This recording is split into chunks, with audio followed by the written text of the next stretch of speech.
they're the ones that are going to provide the processing for the continuing education, so that as a new learner, you have to get this as a complimentary service of your membership. So once again, I'd like to thank you all for making the trek out here and attending tonight. I am going to turn things over to my friend Jeannie Pionk, and she'll go ahead and introduce herself, and we will get started with this evening's presentation. So once again, thank you. Hi. So I am a loud talker, but do you think I need the microphone, or can you all hear me at this level? I mean, I'll keep it here, and if at some point you can't hear me, I'd be more than happy to start with the microphone. Just a little way of introduction about myself. My name is Jeannie Pionk, and I am the manager for clinical ethics for Ascension, Michigan, which just essentially means that I do clinical ethics consultations on inpatients in all of our Ascension hospitals throughout the state. My background is in nursing. I graduated with my bachelor's degree in 1991 from Wayne State, and worked for several years as a bedside nurse, went back to school and got my master's in nursing in 2002 and functioned as a nurse practitioner, acute care. After that, my area of specialty has always been critical care, pulmonary surgery, and did some work as a pain management nurse practitioner. But as you can probably tell, I really like school, and that was always fun for me. So I, in 2008, went back to get another degree strictly for my own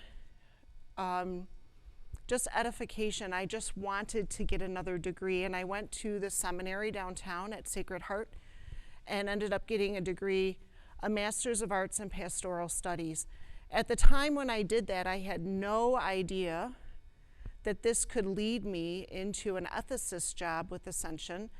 I didn't pursue that degree with any intention of changing my career field, but coupled with my nursing background, it's made for a really nice complementary set of education to be able to function as an ethicist. So that is what I do. I have always been inpatient, so for any of you pharmacists who are here who predominantly work in the outpatient setting, I did the best I could to try to make sure that I addressed some of the issues that you may also see in outpatient pharmacy. But I want to thank you for having me here today. So the objectives are that we're just going to go over some of the basic ethical theories and approaches that guide ethical decision making. We'll talk about the 4 basic ethical principles. I do have your code of ethics for pharmacists to present, and we can look at the actual verbiage of it. But then what does that really mean? You know, how can we take those formal statements and into something more understandable? Identify potential ethical challenges encountered in pharmacy practice, and explain the concepts of conscientious objection and moral dilemma, which we often see conscientious objection from pharmacists. So the actual term ethic comes from the Greek word ethikos, which means moral or character. It's the study of the rational process for determining a best course of action when you're faced with conflicting choices. Ethical dilemmas and challenges come up when there are maybe even equally positive or equally appropriate choices to make that come into conflict with each other in some manner. Ethical principles in general are statements about what type of actions are either right or wrong. So a lot of people like to talk about ethics in terms of morality. Morality really just refers to the norms about how we look at human conduct and whether we believe that that is right or wrong, as well as how we would habitually judge an action or a decision that's made by ourselves or another individual. There is personal morality that we all have that develops over our lifespan. So the personal morality about what right and wrong is, or how we view decisions that are right or wrong, likely when we were children, is much different now that we are adults, and is heavily influenced by the communities we belong to, And when I say community, that could be your family as a community, your work colleagues, if you belong to maybe a church or some type of a religious affiliation, you may see that as part of your community, as well as book club friends, CrossFit friends. I've never entered a CrossFit a day in my life, but I know it's very popular, so a lot of people tend to gather there. And of course, it's personal morality, personal meaning it can differ from person to person, right? We are not all painted with the same broad brush.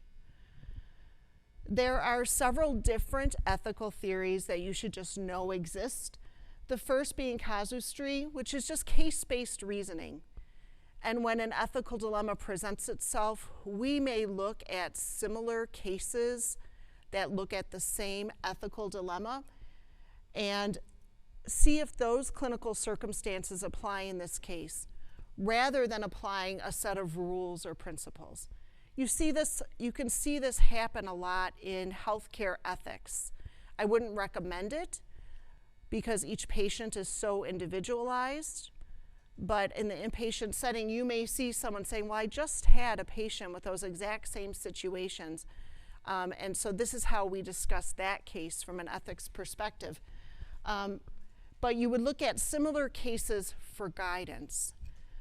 Communitarianism really just emphasizes the connection between the individual and the community, where community welfare is balanced against individual rights. And it's similar to deontology, which we'll get to on the next slide, and is very much concerned with the common good. Deontology looks at actions as being good or bad according to a clear set of rules. Deon meaning duty, and actions that align with the rules are ethical, where actions that don't align with the rules are not. So it's all about following the rules. Utilitarianism speaks to the moral action that generates the greatest good for the greatest number of people. And you would determine what's right from wrong by looking at the outcomes. This is kind of a form of consequentialism, where you would look at the consequences of an action and decide if that makes the action ethically appropriate. So for example, you may take lying. Many of us would probably, at its most basic level, say that lying is not something ethical to do. But if we're lying to save someone's feelings, or if we lie to save a life, or if it's that serious, then under the principle of consequentialism, the consequences of being able to spare someone, whether it's literally their life or their feelings, might justify that unethical action of lying. Virtue ethics. So virtue ethics is the oldest ethical theory, and this dates back to the 3rd and 4th century BC, going back to Aristotle. And Aristotle felt that if we could just hone our virtuous natures, that would automatically help us to make good decisions. The virtues that he's talking about are prudence, temperance, justice, and fortitude. But here it would say that good actions are ones that embody virtuous character traits. So ones that are maybe more user-friendly would be having courage or loyalty or wisdom. And it places the virtues itself at the center of morality. Narrative ethics is where we make ethical decisions regarding the well-being of an individual, but we take into consideration that individual's own personal stories and history and character. And those are all key components in how we help to facilitate the decision-making process. This is closely related to the ethical principle of autonomy, which we'll get into in a few minutes. But that narrative ethics of actually knowing a person's story and what their values, preferences, and beliefs are, and how that interplays in the ethical situation at hand, is really what my job is as an ethicist in the clinical setting, but is how we can also judge ethical behavior. So there are several ways to actually approach ethics when we have all of these potential theories. So there are the theories of the good, which talk about the virtues, habits, and behaviors that promote the good for self and others. There's the principle of common morality, which really talks about the 4 basic ethical principles: autonomy, beneficence, non-maleficence, and stewardship. There is the care approach, where we talk about relationships and restoring and strengthening bonds. And then there are some that look at ethics strictly from a moral obligation or duty, where we look at the law, or what do certain codes say, like the code of conduct for pharmacists or the code of conduct for nursing. And what is our duty and what are the rules we are to follow? So this is what I know for sure about ethics, is that there's not always a clear answer to an ethical question or a clear recommendation that can be made. And so it can be maybe a hard yes, a hard no, but maybe yes or maybe no. This is how I often feel at work, right? It takes a lot of time to look at a situation ethically and make sure that we're honoring the individual that it's directly affecting by staying true to looking at what their personal beliefs and preferences are, and how do we honor that in light of the fact that we may not have similar personal beliefs and preferences. So there are 4 basic ethical principles, which I had just said before, and this is from Beauchamp and Childress: respect for autonomy, beneficence, non-maleficence, and justice, or also with justice is paired stewardship. So respect for autonomy. Respecting a person's autonomy is respecting their right to have self-determination in the decisions that they make. So persons, especially in healthcare, that might be involved in a clinical setting, or the patients you encounter in the community setting as pharmacists, have a right to advance their own welfare in the way that they see fit for them. And this does not mean that it's always in conjunction with what we think is best or how we would like to see something go. The caveat to respecting autonomy is that we must make sure that the person that we're dealing with, our clients and our patients, possess a capacity to be able to understand and make intentional choices. So it's important, especially when we're talking about healthcare ethics, that we make sure that our patients, or like I say, your clients that you counsel in the community, have an ability to actually take in the essential information that you provide to help them with good decision making. Autonomy would require that all relevant information is disclosed, and pursuit of actions that foster and promote autonomous decision making be maintained.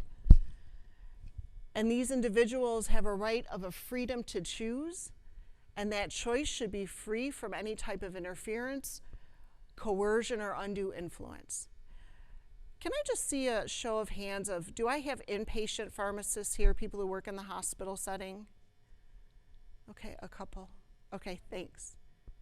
And then are the rest of you mostly community-based? Okay, thanks. That helps.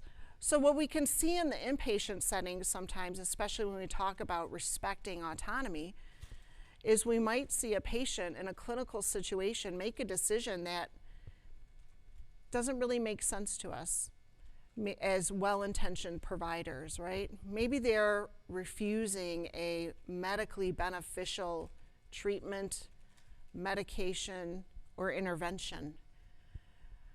But a patient must be able to possess decision-making capacity, right? So they have to be free from things that would cloud their sensorium or their neurostatus. And in the community, you probably encounter people all the time with varying levels of maybe some dementia or cognitive impairment. And so it's important, and part of the ethical principles, that in order to respect the patient's autonomy, we at least try to be aware of that, to assess that, and to mitigate for that. Beneficence, to do good, right? Fairly simple. the moral duty to take active steps to benefit others and to remove conditions that cause harm. You do this every day in your pharmacy practice, I'm sure. Also, there's that duty to rescue people in danger, and I say this just kind of tongue-in-cheek, but I put the caveat on there that we are under no obligation as individuals to put ourselves in harm's way or go to any extreme that could be detrimental to ourselves and our safety by this rescuing people in danger. But let's think of it about maybe people who don't possess good decision-making capacity based on cognitive issues or neurologic issues. And how do we work to keep them safe in our hospitals and in the communities? Non-maleficence is the moral obligation not to inflict harm. This includes through acts of omission, right? Maybe by not sharing proper information or by omitting something. And often we see that non-maleficence, when you talk to people about ethics, this is the one principle that sometimes just rises to the top, that we should do no harm. It must be followed impartially. We need to avoid causing harm irrespective of our relationships. And lastly, justice or stewardship. It usually refers to a type of distributed justice. So a distribution of scarce resources, whether they're actual supplies, materials, or medications, or human resources such as staff, which I think all of us experience these types of dilemmas all the time. Do we have an adequate number of staff to actually allow you to do your job well, right? Do you have the time to see all of the patients and take care of all the clients that come into your facilities? And then also with organs through organ donation. This is another ethical area where we see this principle of justice come into play.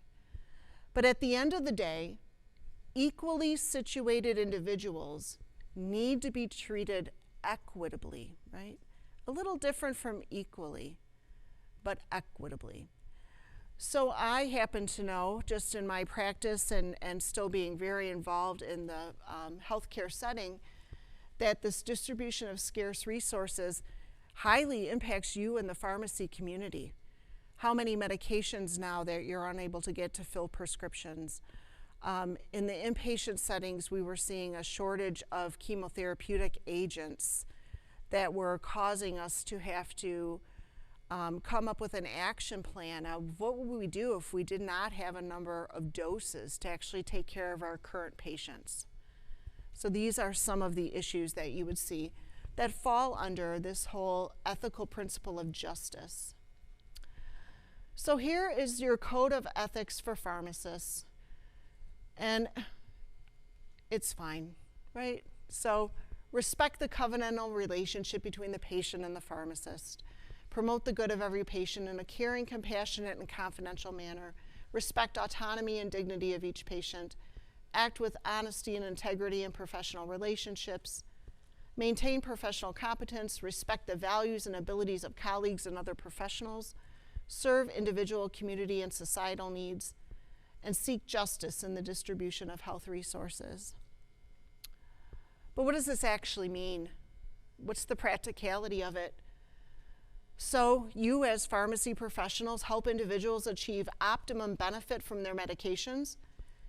You're committing to their welfare by sharing that information, and it builds trust in your relationship. Places the concern for the well-being of the individual at the center of your professional practice.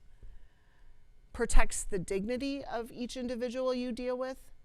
That code of ethics asks you to honor privacy and confidentiality, which sometimes is challenging in both settings. I found myself often as a clinician entering a room where there was a family member present, or you may see this in maybe retail pharmacy where another person accompanies an individual up to the counter, and if they have questions about their medications and what it's for, we often assume that it's okay to discuss that openly in front of the person that's with them. But we are charged with that responsibility to honor their privacy and confidentiality. You as pharmacists promote the right of self-determination and encourage individuals to participate in decision making, to respect personal and cultural differences that you may encounter, to tell the truth, thereby avoiding discriminatory practices, behavior, or work conditions. You seek consultation with colleagues and other health professionals as appropriate, where maybe something is, you need to answer a question that you're not familiar with or is out of the scope of what you are currently working with. You're under that obligation to seek expert counsel. You're obligated not only to the individual, but to the community and society as a whole. And you are probably one of the frontline people to allocate resources fairly and equitably, balancing the needs of patients and society. So I did a literature review and did some research to try to see what are some of maybe the ethical challenges you may see in your pharmacy practice. I also spoke to a trusted friend who's an inpatient clinical pharmacist. She's the director of the pharmacy, and she shared with me some of the inpatient concerns that she sees fairly frequently. So I'll do the best I can to try to represent both sets of communities, inpatient and outpatient. But there was an article about Delpasand and colleagues speaking specifically about the pharmacist-patient relationship and the ethics behind that. And he cited these several principles: equity and justice, and it was proposed that equity and justice could only occur when individuals from all social strata are able to maintain their full health, have access to the necessary resources, and where their socioeconomic status does not affect their health. This would be a utopian society. We definitely don't see this, but this is where we would have true equity and justice. So some of the ethical challenges you may see this is maybe where you're dispensing a more expensive medication based on your prescription, when there may be a lesser expensive and equally effective option. Maybe allocation of resources, especially in relation to much needed and rare medications. So now we're seeing this with these Ozempic, Wegovy, Mounjaro, right? Where we are having shortages of those medications that are specifically targeted for type 2 diabetics because they're being off-label used for weight control, right? Obesity and weight management. So now Ozempic has become a scarce resource. The last time I actually checked, I made a phone call to our outpatient pharmacy and said, hey, do you have a shortage of Ozempic? And they were like, absolutely. And that they were unable to secure doses, and the projected timeline was to be determined. So there wasn't even an ability from their suppliers and vendors to find out when these medications would be available. These can be ethical challenges. Those medications can really help people manage their type 2 diabetes. And so the ethical challenge is if you have someone using it for off-label use, which is not your decision to make, but may make us feel some kind of way about how we're dispensing that medicine. Under the principles of autonomy and self-determination, ethical challenges include violations of confidence and privacy. So again, maybe when we're sharing information we shouldn't share, or we just have lost that lens of, am I just talking to this person or the rest of the people in the surrounding area hearing this as well? It's all very sensitive HIPAA information. And then what do you do when you have to counsel patients who have an obvious cognitive impairment, where they have limited decision-making capacity and understanding? And what if they're asking you questions, important questions, about how to take their medications? That can pose an ethical dilemma for you. A lot of ethical dilemmas are rooted in the moral distress a situation may cause you.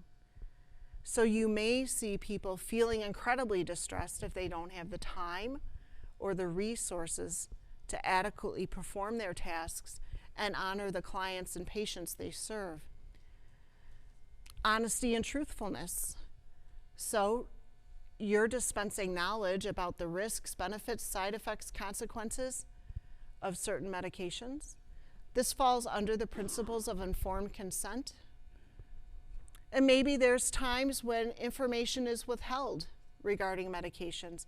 I'll tell you that in the inpatient setting, sometimes information is withheld, not just on medications, but maybe on treatment plans in general, due to cultural or religious considerations, right? There are some cultures where female patients may defer all decision making to their male spouse or to the male in the family. That would also potentially violate privacy and confidentiality. And so you observe that the best you can, but you have to also honor these cultural differences and cultural considerations. And you observe it, and unless the patient's interests are at risk, it might be possible for you to honor their preferences, even if it requires you withholding some information. So I'll tell you, if you're the pharmacist and a patient has asked you what this medication is, and I'm going to go inpatient, and I apologize simply because that's my frame of reference, and it's a chemotherapeutic agent, and the patient has cancer, but due to cultural considerations, the family has asked that the patient not be told. That the thought would be that if the patient realizes their diagnosis, they would lose hope. It would be counterproductive. I see a nod. Have you ever heard of this before? Yeah.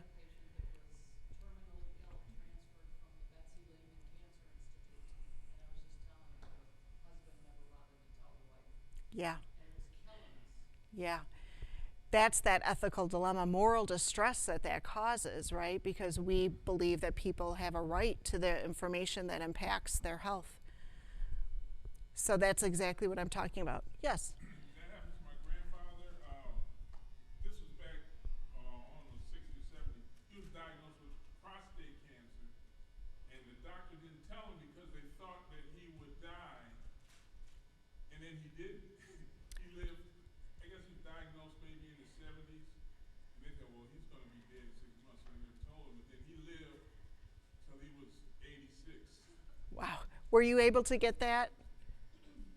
Could you hear that? Yep, good. I'm sorry. I just wanted to make sure that the comments coming from you all, because this is being recorded. Yes, right? So withholding information isn't always coming from a place of malice or malintent, right? Culturally, some people, that's just how they prefer it to be done.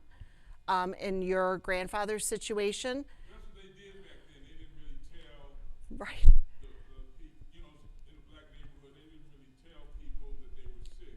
Right. And that's like people that are really, really old.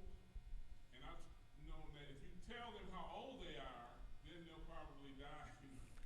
Yeah. People reach their 90s and even 100. Sure. Just don't tell them that they're that old. They don't really know how old they are. Because, well, I should be dead. So, Yeah. I mean, there is a strong belief system that having that knowledge, just knowing, could potentially affect how their body responds to that. People who do get diagnosed with devastating illness can kind of live in blissful ignorance for a while if they don't really understand that it's a devastating illness, right? They might not be affecting their health immediately. And then, of course, people always surprise us. Doctors have said this patient won't be alive in 3 months, and then years later, patients are still alive. So let's talk about a little bit about non-compliant patients or clients you might see in your practice. So non-compliance really just refers to the patient's non-adherence to a medication regimen. Studies show that the number one reason why patients don't adhere is because they're intolerant to the side effects. And so it's on you, actually, as the pharmacy providers, to assess the patient's knowledge and health literacy about this, and to develop a provider-patient relationship or client relationship. Is that realistic at all in the community pharmacies? Yeah. I would imagine, Dan and I have worked together in our local parish doing vaccinations or doing health fairs, and I'm always just happy to see people come in and know exactly who he is and say, oh, are we going to come into your place? I need to get my shingles vaccination or whatever it is. But to know that those relationships exist, even despite the fact that you see countless numbers of individuals every day, it can be challenging to support the autonomy of a patient while supporting their welfare. So autonomy is that patient's right to self-determination and to make decisions for themselves. But do we have an obligation to make sure they make the decisions we would like them to because we feel that they are in their best interest? In the inpatient setting, we see this a lot. Patients making decisions that the providers would rather not see, right? Where they feel like this is a bad decision. What's being proposed is not so terrible and the patient could benefit from it. Or this medication, maybe the side effect that's causing their issue with adherence can be mitigated through other means. But patients will make decisions for themselves about what they're willing to go through. So sometimes it's hard to support their autonomy, especially when we believe that they might just be making a bad decision. We need to embrace a patient-centered approach when dealing with these non-adherent patients. And in alignment with the Code of Ethics, you pharmacists work to earn the trust and cooperation of the patient. Not only counseling about the risks and benefits and side effects, but also exploring alternatives, right? Have you ever called a provider to say, patients is not tolerating these side effects, however, medication B might help to mitigate that. Would you consider changing the patient to a different medication? Is that realistic? Okay. Only every day. I thought so. Another moral dilemma, the drug shortages themselves, which accompany the ethical principles of stewardship, justice, and equity, and those allocation of resources, which we've already talked about. We saw this most markedly during the time of COVID in that March of 2020 with the allocation of resources.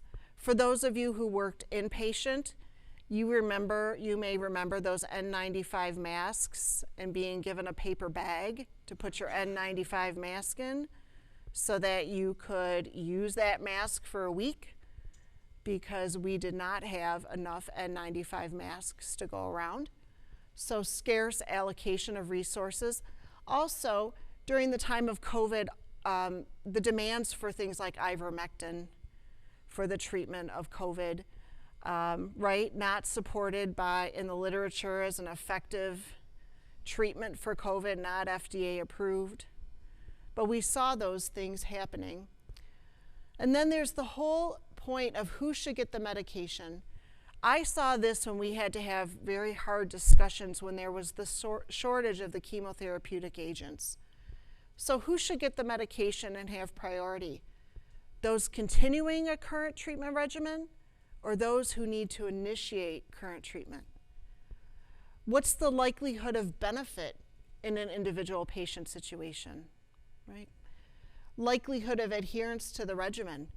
And that's kind of controversial in and of itself because it's hard to know a patient's adherence to a regimen if they haven't even initiated treatment yet, right? If they're on treatment and continuing, you have some indication. But would we automatically discriminate against maybe someone who would need the treatment if we suspect that they may have a difficulty adhering to it? And are there any available alternatives and who has offered them? Do we offer available alternatives to everyone or to only select individuals? Unfortunately, I don't have the answers to all of these questions, but know that if you were actually working in the inpatient setting and you consulted your ethicist regarding a question or concern you may have, that they would work with you to help address situations. Okay, this is a big one. Pharmacists and the opioid epidemic. I worked as a nurse practitioner in pain management for probably about 4 to 5 years. And I worked with a lot of patients with chronic pain issues, acute pain, and substance use disorder. What we do know is that right now in the United States, over 3 million people have opioid use disorder, and that there are 16 million worldwide. So I imagine you've encountered them in your practice. The NIH and the United States Department of Health and Human Services has a goal, and their goal is just to increase access for individuals to recovery and treatment. That opioid epidemic costs us $56 billion every year. So what are the major barriers that you may see or encounter? And the predominant one is access to medication therapy for opioid use disorder. So, I don't know the answer to this, but how easy is it to get Suboxone or methadone prescribed for patients and dispensed in the community setting? Methadone for opioid use disorder is predominantly handled through a methadone clinic. Am I correct? Only, right? Daily dosing. But those who come to you for pain management with methadone, is that something that's easily, I'm just curious, is it easily attainable for people to get that in the outpatient setting? I know just getting opioids can be quite difficult. No, it's not usually a problem. It's pretty easily accessible. Okay. So what we do know, though, is despite this access to medications for opioid use disorder or medication-assisted treatment, that there's a 40 to 60% relapse rate.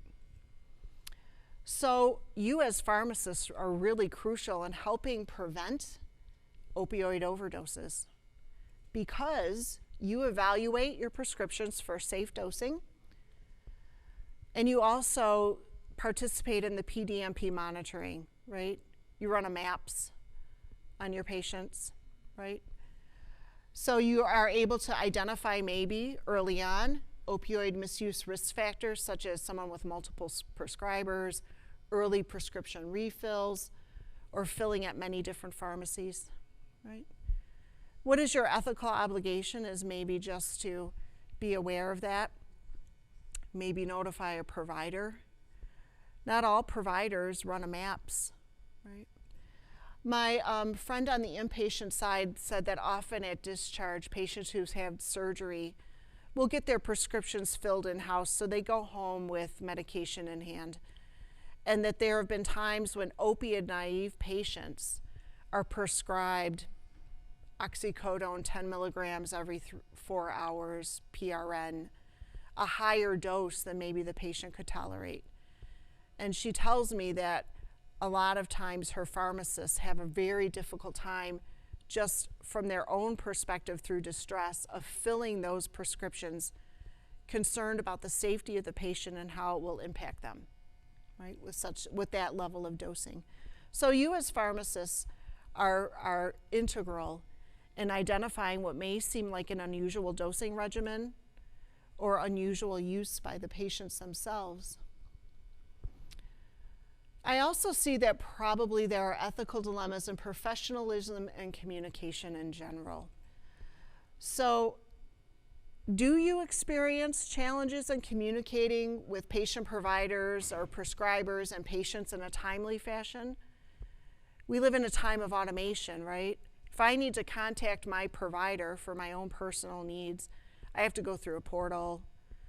And then I get a message that says, unless this is an emergency, there's a 24 to 48 hour turnaround time, right, for them to get back with you. So even though the automation and technology can be helpful in some situations, it can be time consuming. You might have a question about a prescription and the physician is in a room, can't come to the phone right now. That automation provides it just helps with a lack of actual human connection and an inability to participate in a discussion, right? You can leave a message, but if there are further questions, everything takes more time. So there's often difficulty in prioritizing communication requests, and that can result in a delay or continuation of treatment, right? If you have a question about a prescription, can result in maybe the patient missing doses or delaying the initiation of therapy. You also may see resistance to collaboration between disciplines.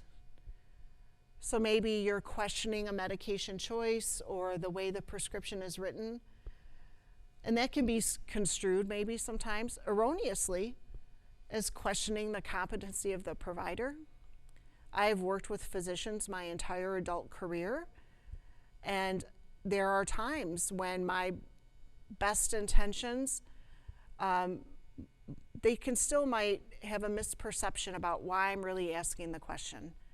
And it's not necessarily to question their level of expertise, but for my need for clarity. And again, this resistance to collaborating ends up being time consuming and ultimately pulls clinicians and pharmacists away from the patient and consumer interactions. So if you're spending time on the phone, are you counseling your clients? Not necessarily. Conscientious objection. Are you all familiar with this concept? So conscientious objection is a practitioner's refusal to engage or provide a service or a medication primarily because the action would violate that person's deeply held moral or ethical value about what's right or wrong. Okay? So this is where your role as a pharmacist would conflict maybe with your own deeply held personal moral beliefs.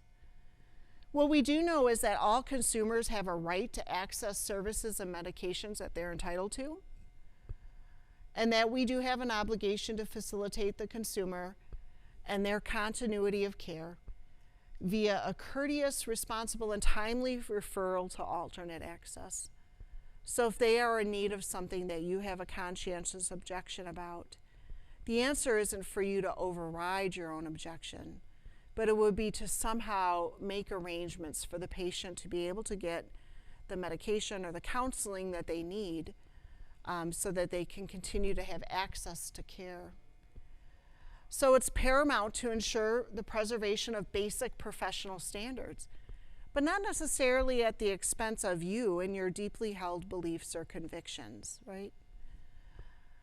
So you can exercise your right to conscientious objection responsibly, and the way you do that is really without paternalism or discrimination, right? It's not so much about this particular patient, but it's about your own personal morals and beliefs about what it is that you're being asked to do as a professional and your level of comfort with how that somehow comes in opposition to what your morals are. The right to self-determination should be enjoyed by all involved, so including you as pharmacy providers, and allows for freedom of thought and conscience. Yes? Yeah, that kind of happened to me. I was working for Blue Cross, and I was just authorizing claims, and then we started getting a lot of growth hormone. And I didn't, I grew up as an athlete playing everything. But in general, I didn't agree. I was conscious objection not to authorize growth hormone. And because you have a lot of problems with like gigantism, you can still see it in some athletes. But anyway, what happened was we just had another pharmacist authorize it, and it was easier, to do if you're authorizing claims, just have another pharmacist do it. Right. But I thought that was interesting because it really hasn't changed anything. No. It's like steroids. Right. They're going to use that, Yes. and you're not even in a position to do too much about it. For sure. And sometimes we're fortunate to have kind of a built-in mechanism already in place where there's another person who's willing to authorize that you're working closely with, right? But when there's not, there is that obligation that even if that's something that you cannot do because of your comfort level with it and your own personal values, that you would do what was necessary to provide an alternative provider to that individual. This is exceptionally challenging sometimes in rural healthcare and in rural pharmacies, where maybe access to a pharmacy is 30 miles away. And if someone has a conscientious objection to dispensing a certain medication, it might be difficult to help provide that continuity of care by referring them to someone else. But it is something that would need to be considered. So again, as I had said, that the right to conscientious objection does not affirm paternalistic influences. It's not about the individual who has the objection trying to impose their personal morals and beliefs on another individual.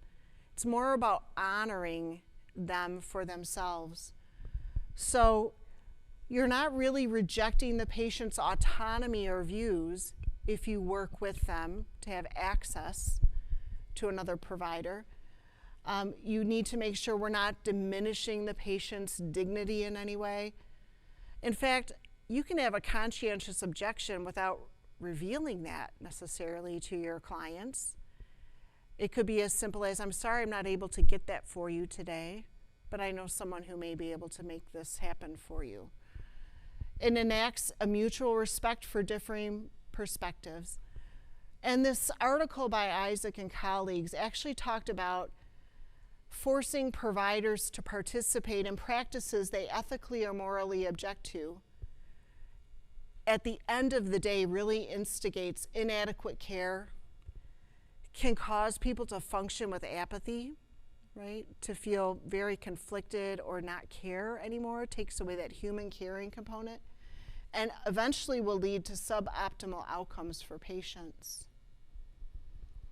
So other considerations, as I refer to, the geographic challenges of rural communities, transportation challenges, right? We see this a lot with patients, whether they're coming to the community pharmacy or they're needing to be discharged from the hospital. Not everybody has access to vehicles, or are they using public transportation? And then does that referral to an alternate access present not being able to access what they need in a timely fashion, maybe missing a window of efficacy, right? And then at the end of the day, does referring to another provider really relieve the professional from involvement? And some professionals would say even the referral might be part of their conscientious objection. I don't have an answer for that other than in knowing that it's appropriate to honor your own deeply held personal values and beliefs in a way that is not overtly discriminatory or paternalistic. And Isaac would say that referring to another provider is thought to make little moral difference at the end of the day. I don't know that I necessarily agree with that. So what are the consequences of all of these ethical challenges you may see in practice that you deal with on a day-to-day basis? Is that it can result in what we call moral or ethical dilemmas or distress. A moral or ethical dilemma actually arises when two or more principles or values come into conflict with each other. And interestingly, when this occurs, there can be equally good reasons to support either side, where both would be ethically or morally permissible. But it's not possible to take one action without some form of loss by not taking the other action. And this is really what defines a moral dilemma or an ethical dilemma. Moral distress is the discomfort or suffering that you feel when you have to act in a manner that's contrary to your personal and professional values. And it occurs when you take an action that you feel undermines your integrity, or when you know the ethically appropriate action to take but are unable to act upon it. This could be seen maybe in staffing challenges, when you're working in an environment with not enough of you to go around. It can maybe create moral distress when you feel like, I didn't get time to actually go over what I wanted to talk to that patient about. Or I was so distracted, I hope my pill counts were right. Right? We see this as something that's very real now. Moral distress is almost like the new buzzword for providers, because it's something that they experience on a very frequent basis. The elements that are necessary for something to be considered kind of moral distress is the impossibility to do the right action, that you just don't have the solution to do what you really want to do. You can't multiply yourself by 3 to maybe have the appropriate number of people that you need to do your job well. The stages of distress, there's that initial distress that occurs at the time that the problem occurs, and then we see reactive distress that occurs later on, leaving moral residue. For those of you that worked during the pandemic and were intimately involved in that time, a lot of people have reactive distress from how we had to change our practice out of necessity during the time of COVID. And then also when you feel there's some kind of harm to your moral integrity. And then, of course, moral distress has effects on you. There's physical, behavioral, emotional, and spiritual symptoms. People with large amounts of moral distress are incredibly fatigued and exhausted. They can feel frustrated, angry, guilty, anxious, or depressed. They might want to withdraw from patients or their current position entirely. In the nursing field, we saw a mass exodus of nursing professionals after the COVID-19 pandemic. It was just too much, right? So people, when they feel moral distress, feel inclined, appropriately so, to just want to leave those things behind. So there may be total withdrawal from the role or from patient care, avoidance and abandonment. And lastly, there's also the component of spiritual distress and how that affects you personally. Everyone's spirituality is personal and how you see that affects you. But there can be significant spiritual distress that comes along with these types of situations. This is a list of the references that I used for tonight's discussion. And this is the end of my presentation, but if you have any questions, I'd be happy to field them for you. Sure. Thank you.